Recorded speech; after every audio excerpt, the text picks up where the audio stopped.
Salam, hər vaxtınız xeyir. Deməli, burada gəlin biraz qaydaları xatırlayaq. Düzbucaqlı üçbucaqda düzbucağı bitişik tərəflərə katet, düzbucaq qarşısındakı tərəfə isə hipotenuz deyilir. Gəlin Pifaqor teoremində xatırlayaq. Buna A, buna B deyək, bu da C. C kvadratı bərabərdir A kvadratı üstə gəl B kvadratı. Pifaqor teoremini xatırladıq. Deməli, gəldi indi bura. Görürsünüz, hipotenuz verib, katetin biri verib. Deməli, digər katet bizə lazımdır.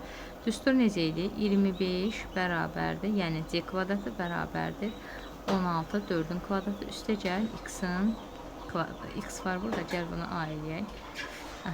A kvadratı. Bura bir A deyək. Deməli, A kvadrat bərabərdir 25 çıx 16 9. A bərabərdir 3-ə. Deməli, burada indi tapdıq A-nı, yəni katetin biri 3. Tangens x nəyə bərabər idi? Tangens x qarşıdakı katetin bitişik katetə nisbəti. 3-ün 4-ə nisbəti. Yaxşı, davam edək. 26-cı sual. Yenə bax, Pifaqor teoremindən istifadə edib digər kateti tapaq. Hipotenuzun kvadratı bərabər katetin kvadratları cəminə. Yazaq. 17-nin kvadratı 289 bərabərdir 64 üstə gəl x kvadratı.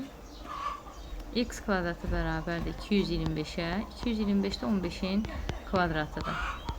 Deməli, x-i tapdıq. Yəni, bir katetimizi tapdıq 15.